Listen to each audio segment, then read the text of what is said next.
So I wanted to share this project that I've been working on for a while. So this is a downdraft table that I use for fab work. So I do a lot of blending and sanding and polishing of metal, and it produces a lot of particulate. So this table helps pick that up, or at least pull it away from where you're working. So I have it hooked up to a Donaldson torque dust collector, but I'll go over kind of how I built it. So the design is built around these kitchen standing mats. So this is a 3x3 mat with about, I think it's 500-600 holes in it. So what I did was I drew up a file that has the same hole pattern, and I CNC routed out a piece of 3/4 inch plywood with 1/4 inch holes. Then I also added some 5/8 bushings. So they're 1 inch material that I bored out to 5/8, so it'll take like the builder tooling.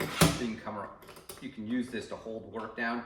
It has some play in it, but at least it holds the work in place, like only so it doesn't move around. So this isn't necessarily like a precision table, it's just a table to work over, and the rubber mat keeps the material from moving around. And you can also put like a block in here for round material and stuff like that. So my newest upgrade I've done to this is that I added gas struts inside the tubing. So I originally designed this so that it would be telescoping, it's height adjustable, and I had casters on it, but when I started working, it had a lot of play with the casters, so I ditched those for just leveling feet.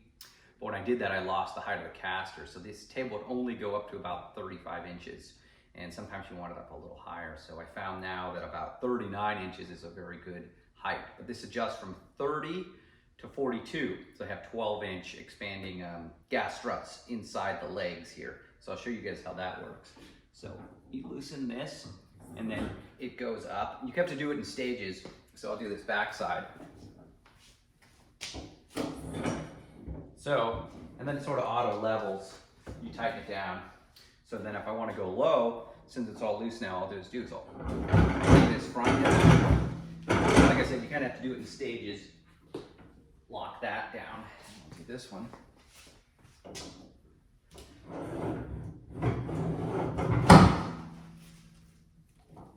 And lock this down.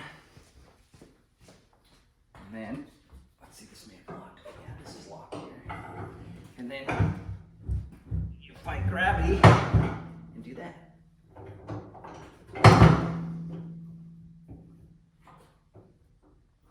And then you can go through and adjust it, but even then, right now, it's stable. So then if you're working on something tall, big part, you're doing the blend work, sometimes I have to grain, some boxes or something, and you have it set up here where you're working at this height because your part's maybe a foot tall or something. But like I said, right now I think running at like 38 to 40, that's a really good height for me. So it just seems to be very comfortable. So I'll take you around and show. So here's like the front of the table where I work.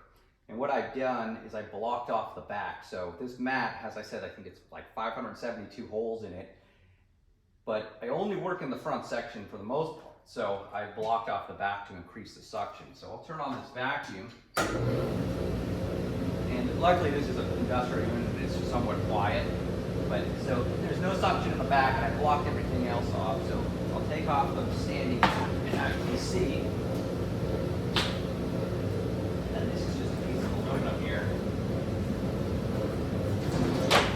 so then that's how I originally designed it. And then this is a piece of 3/4 inch plywood.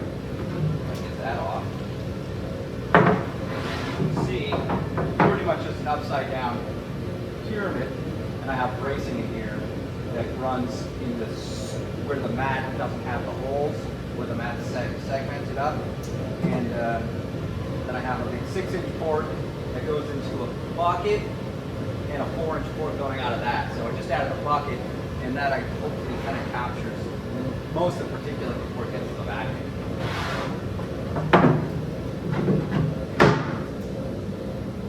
Another thing I've done, and I did this for a particular job, is I added an aluminum plate to the front of this. So this whole thing is made out of like, I think it's 1 1/4, 1 1/4, 1/4 inch angle. So I added this aluminum plate and just bolted it in. So if I'm working on something that's tall, like a post or something with legs, and I want to do the blend work up top, I can just throw a quick clamp on there and hold the work. And this has been very convenient for just doing process work, especially since this is height adjustable. So I can bring this up real high and get a real stable hold on it.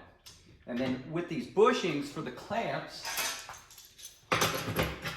originally I had those flush with the plywood, but I had them come up so that it helps locate the mat, because the mat just kept floating around and that was real frustrating. So now the mat doesn't move at all because it's real stable and locked in there. And it's this, I've had this on here for about 3 years and the mat's starting to degrade a bit with all the blending, but it's lasted up until now and I can still use it, but eventually I'll replace the mat.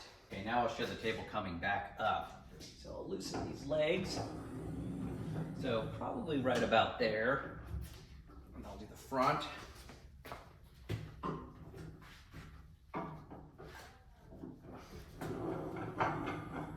that's probably a little high, so I'll leave it there. I'm gonna readjust the back. You can see it's much easier to do this instead of, so your gravity's working against you before, now it's working with you. So you have to just push it back down. So you're not actually lifting the table. You're just fighting it from going up. So that's good right there. I did to my downdraft table, since I do so much blend work, and I always say you need a lot of options when doing metal finishing and polishing. So this is a Fordham flex shaft. This is a TX model, so this goes to 15,000 RPM, and it has a square drive, so it's just like their heavy duty model. It has a lot more torque. And they sell these trays in this arm, and I thought it was pretty well engineered. So what I did is I remade this piece because it was short, and I thought, well, I want a little more flexibility, so I added more length to that, and then I added a jog up here afterwards for my air drop. So now this will pivot. I just made a little bronze collar there, brass collar, so I can take this flex shaft in my air closer to the table, or if I gotta work over there, it's just nice to be able to do that and then just push it out of the way.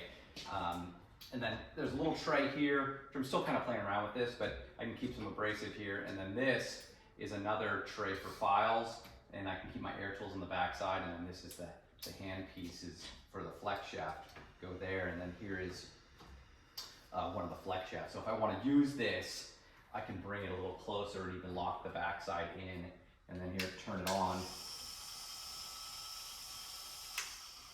And then just keep it right there out of the way.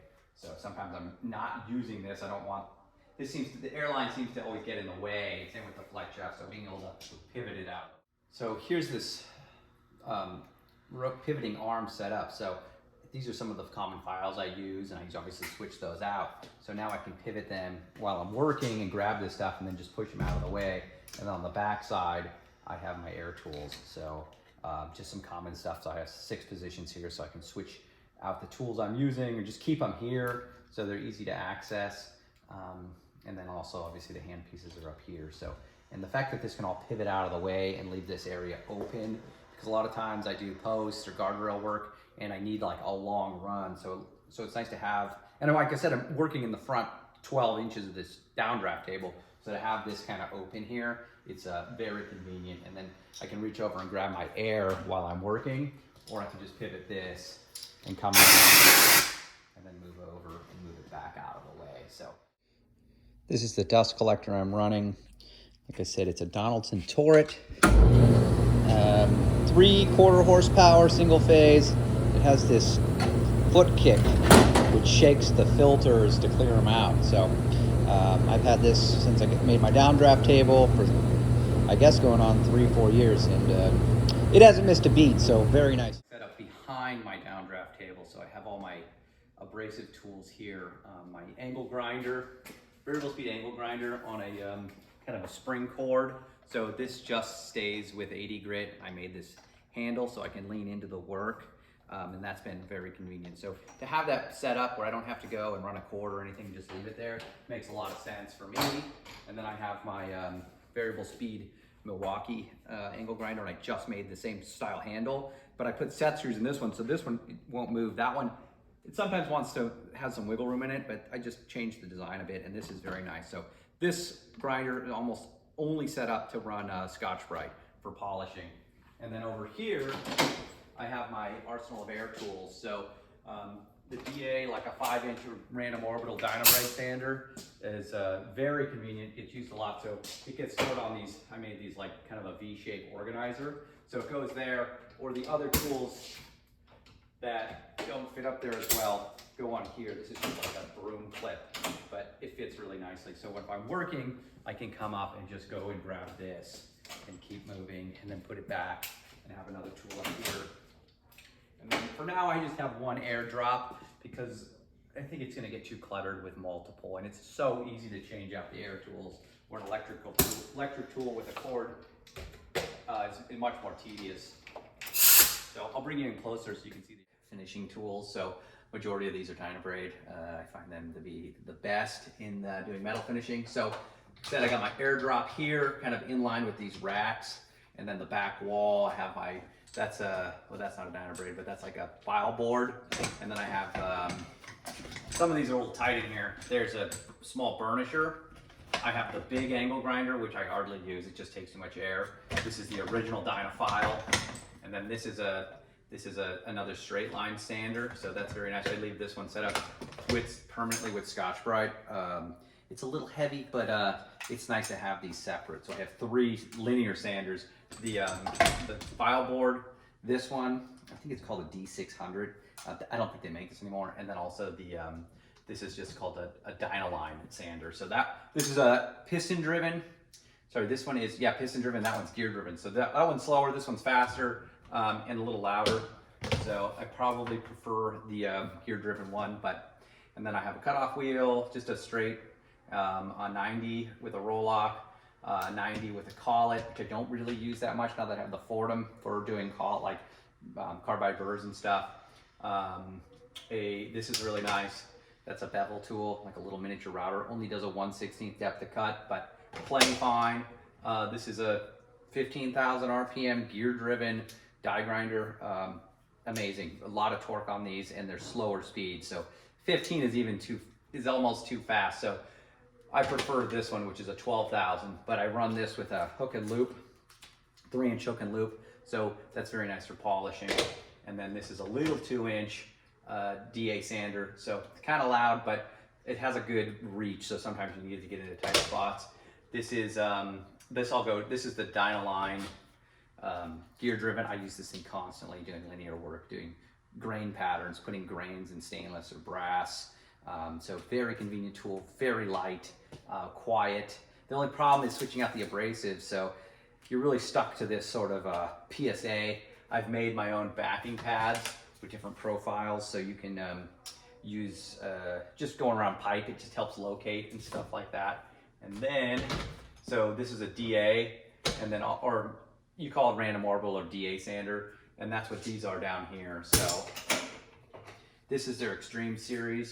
I think these are my favorite. They're quiet, they're powerful, they don't weigh hardly anything. So they're different patterns. So the black handles are a fine orbit, 3/32, and then the teal handles are a medium orbit, 3/16. So I have 2 3-inch, 2 5-inch, and then this is a 6-inch, which sometimes I run with a vacuum. It has a vacuum port on it. So that's a very nice sander too. You can see from the brass, it just turns everything cold. And then, 3/32, 3/16.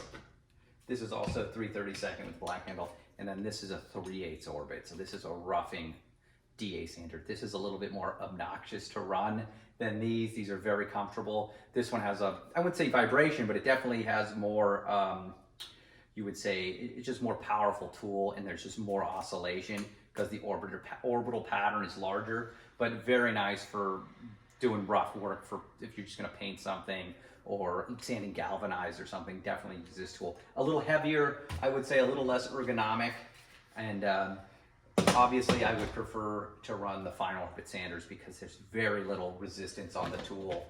So I'll show you what this is. Hardly any vibration, any noise, any rotation, and that's just the nature of the tool. And then this one, a little louder, really still much better than running an angle grinder. So put these away. And then I have some trays here where if I'm working, I can keep my abrasives sort of sorted and stuff like that. And then, yeah, so that's my setup for metal finishing, including the downdraft table.